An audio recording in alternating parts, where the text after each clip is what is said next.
உங்க முதலாளி திலீப்போட ஃப்ரெண்ட், பேரு பீட்டர். நான் உடனே அவரை பார்க்கணும். அவர் இல்லைங்க வீட்டுல. வீட்டை விட்டு போய் 10 நாள் ஆச்சு. என்ன இங்க வர சொல்லி தந்தி கொடுத்துருக்காரு. கொடுங்க பார்க்கலாம். கொஞ்சம் இருங்க, மேனேஜர்கிட்ட கேட்டு சொல்றேன். எங்க ஐயாவை தேடிக்கிட்டு அர்த்தராத்திரில ஐட்டங்கள் தான் வரும். இருந்தாலும் நடுராத்திரில நண்பன் சொல்லிக்கிட்டு வந்த ஒரே ஆள் நீங்க தான் சார். எனக்கு ஒரு சின்ன சந்தேகம், நீங்க ஏன் கல்யாணத்துக்கு வரல?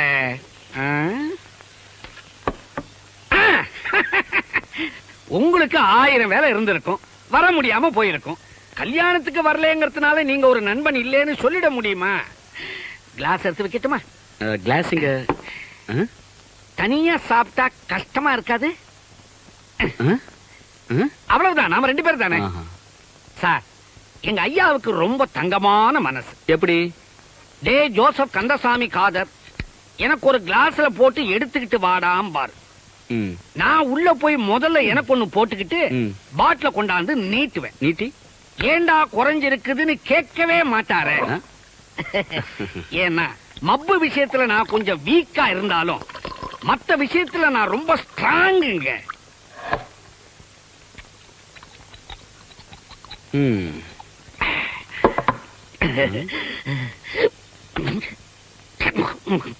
மத்த விஷயத்துல ஸ்ட்ராங்னு சொல்ற நீ, முதலாளி வீட்டை விட்டு போனவர் மட்டும் தெரியலன்னு சொல்றிய சார். எங்க முதலாளி கற்பழிக்க வெளியே போனா கூட என் காதை கடிச்சிட்டு தான் போவார், இல்ல அழிச்சிட்டு வந்து என் காதை கடிப்பார். இப்ப எங்க எல்லாரையும் துடிக்க வச்சிட்டு போயிட்டாரு சார். சார் என்ன விடுங்க, நான் சம்பளத்துக்கு இங்க வேலைக்கு இருக்கிறவன். அம்மாவை எடுத்துங்க சார். எந்த அம்மா? ஒண்ணு போட்டுக்கிட்டுமா?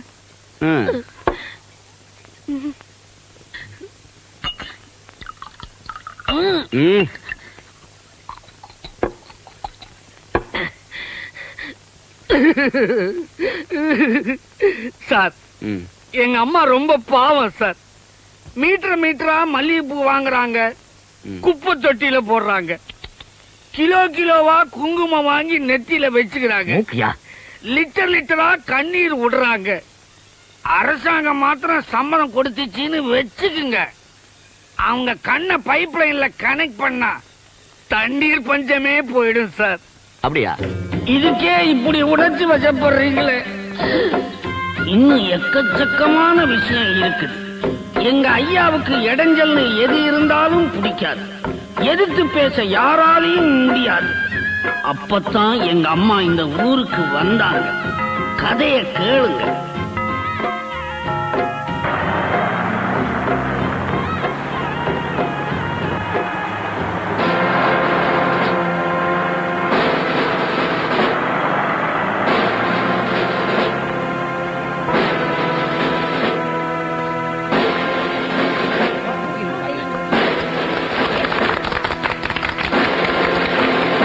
வணக்கம் மேடம். வணக்கம். வணக்கம்மா. வணக்கம். வணக்கம் மேடம். வணக்கம். Good morning madam. Good morning. இல்லையா மேஜூன்ற மேடம், உங்களை பாக்குறதுக்கு இவங்க வந்திருக்காங்க. இவங்க கால் மேல கால். ஆமா, கால் மேல கால் போட்டோம், கிடைக்கல. அதனால நேரடியா பாத்துட்டு போலான்னு வந்தோம். அம்மா, இவங்க உங்களை பார்க்க வந்திருக்காங்க. அதான் இவர் சொல்லிட்டாருல. Shut up.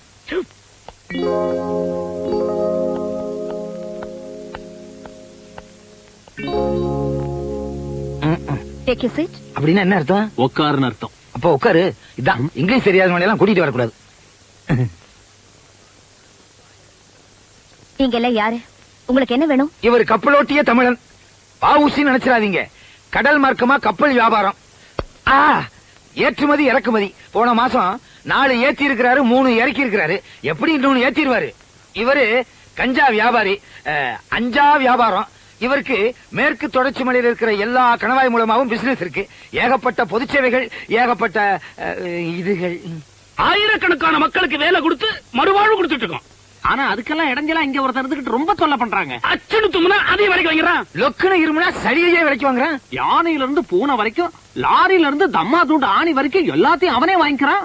ஜனங்களுக்கு தேவையான முக்கியமான சாமான எல்லாம் வீட்டுக்குள்ள பதுக்கி வச்சிருக்கான். அதனால இந்த ஊரோட பொருளாதாரம், போக்குவரத்து எல்லாமே பாதிக்கப்படுது மேடம். அவன் செய்யற அநியாயத்துக்கு அளவே இல்லைங்க. அவன் யாருங்கிறத உடனே கண்டுபிடிச்சாகணும் மேடம். அவன் யாரு? பேரு திலீப். திலீப் எங்க இருக்கான்? இந்தியாவுல பிறந்தது ஆஸ்பத்திரியில, வளர்ந்தது அவங்க அம்மா கிட்ட. அவரை பத்தி மொத்த விவரத்தையும் இதுல எழுதிருக்கிறோம், நீங்க படிச்சு பார்த்து தெரிஞ்சுக்குங்க. நீங்க சொன்ன ஆளை கூப்பிட்டு நான் விசாரணை பண்றேன். நீங்க சொல்றது உண்மையா இருந்தா ஒரு கலெக்டர் என்ன நடவடிக்கை எடுக்கணுமோ அதை நான் கண்டிப்பா எடுப்பேன். என்னங்க பிஏ, வீட்டு கொல்லப்புறத்தை சுத்தி இவ்வளவு எல்லாரும் நிக்குது. முதலாளி எல்லாத்தையும் விலைக்கு வாங்கிட்டாரா? அவர் எதை விட்டு வச்சாரு? அவருடைய குணம் உனக்கு தெரியுமில்ல. அவருக்கு இடைஞ்சலா எதிரில எது நின்னாலும் அது ஒரு விலை பேசி வாங்கிடுவார். இது என்னங்க விபரீதம்? விபரீதம் இல்லையா, இம்சை. போன வாரம் மதுரை மீனாட்சி கோயிலுக்கு சாமி கும்பிட போயிருந்தோம். பிரகாரத்துல ஒரு யானை இருந்துச்சு. ஐயா ஒரு 50 ரூபா நோட்டை நீட்டினாரு. பணத்தை வாங்கின யானை அவரை ஆசீர்வாதம் பண்ண மறுத்துடுச்சு. மேல இருந்த யானைப்பாக அங்குசத்தால எவ்வளவோ குத்தியும் குடஞ்சும் பார்த்தான். யானை மசியல. உடனே கோபத்துல யானை பாகனை விலைக்கு வாங்கிட்டாரா? ஐயோ, பாகனை வாங்கி இருந்தா பரவாயில்லையே, வீட்டுல பசுமார பார்த்துக்க விட்டுருக்கலாமே. யானையே வாங்க பார்த்தாரப்பா. வாங்கி இருக்கலாமே. எப்படியும் 1000 பவுன் தேரல உண்டோ. 1000 பவுன் கிடைக்குமேனு பார்த்தா ஆயுசு பூரா அந்த யானையை கட்டி தீனி போடுறதுக்கு 5000 பவுன் செலவாகும். நான் குபியனு குறுக்க பாஞ்சு யானையை வாங்க விடாம பண்ணிட்டேன். அவரை கோயிலை விட்டு வெளியே கூட்டிட்டு வரத்துக்குள்ள எம்பாடு ஒம்பாடுன்னு ஆயி போச்சுப்பா. என்ன இருந்தாலும் ஐயா ஒரு அபூர்வ பிறவிங்க. கரெக்ட். நம்ம ஐயா குபேரனுடைய மறு அவதாரம். ஆனா கிறுக்கு Kuber. Jump.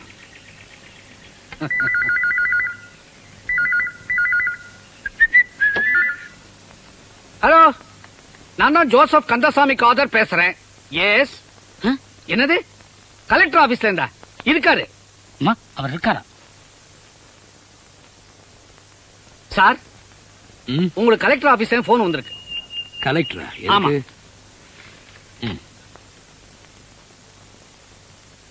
Hello, Dilip here. நான் கலெக்டர் கல்பனா பேசுறேன். Kalpana, sweet name. கொஞ்ச வயசுல கலெக்டர் ஆயிட்டீங்க போல இருக்கு.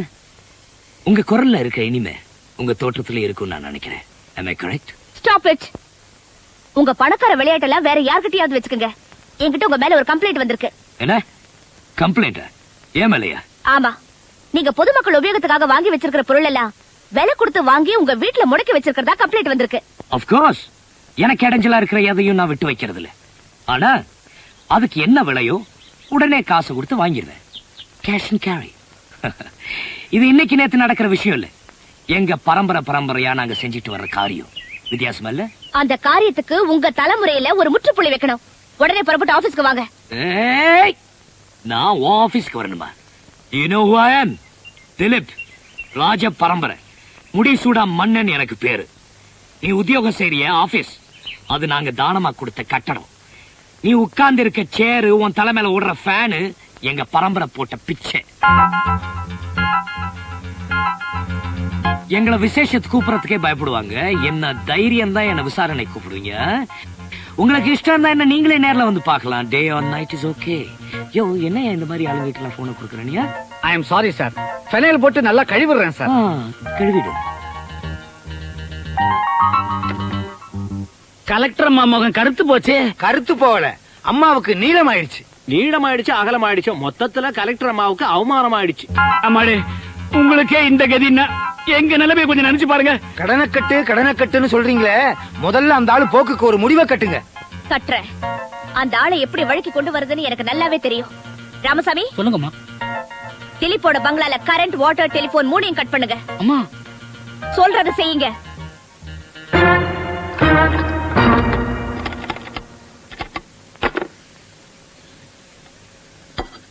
இந்த வீட்டுக்கு விளக்கில்லை, ஜுங் ஜுங். சொந்த கூட்டுக்கு குயில் இல்லை. முதலாளி, நீங்களா? என்னைய ஜங் ஜங்? இருட்டுல பயமா இருந்துச்சு, வீடிய போக்க உறக்க பாடிக்கிட்டு இருந்தேன். அது சரி, கரண்ட் என்னாச்சு? முதலாளி, இந்த ஊருக்கு உங்க கொள்ளு தாத்தா தான் கரண்ட் கொண்டு வந்தாரு. உங்க தாத்தா தான் இந்த ஊருக்கு பைப்ல வாட்டர் கொண்டு வந்தாரு. உங்க அப்பா தான் இந்த ஊருக்கு டெலிபோன் கொண்டு வந்தாரு. இப்பேற்பட்ட பரம்பரையில பிறந்த உங்க வீட்டுல இந்த மூணையும் புடுங்கிட்டு போயிட்டா ஒரு பொம்பளை. யாரு? கலெக்டர் அம்மா தான். Current, telephone, water cut cut cut. வித்தியாசமா இல்ல? Collector, current, telephone, water. பொம்பளைங்க எங்கயா? வாசல்ல. வாசல்ல கண்ணீரும் கம்பளையுமா, கண்ணீரும் கம்பளையுமா. வர சொல்லியா? அம்மா இருங்க, என்ன விஷயம், என்னன்னு சொல்லுங்க. அம்மா, உங்க உத்தரவை நிறைவேற்ற போய் எங்க வீட்டு ஆம்பளைங்கள அந்த ஐயா. எந்த ஐயா? திலீப் ஐயா. அந்த ஆள் என்ன பண்ணான்னு என்கிட்ட சொல்லுங்க. என்னங்க?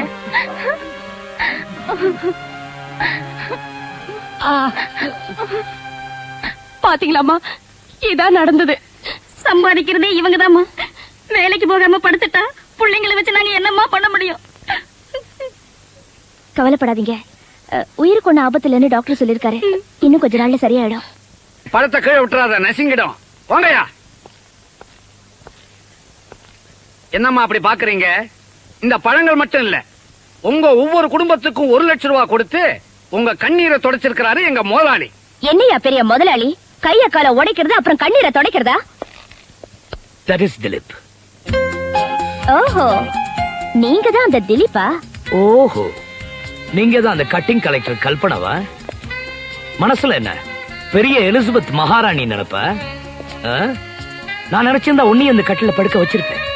பொம்பளையாச்சேன்னு விட்டுட்டேன். ஐம் சாரி, விடல. கட்டில படுக்க வைப்ப, ஆனா இந்த கட்டில இல்ல, வேற வித்தியாசம் இல்ல. Stop it. உன் பணக்கார திமிர்ல ஏன் அதிகாரம் என்னன்னு தெரியாம பேசிட்டு இருக்க?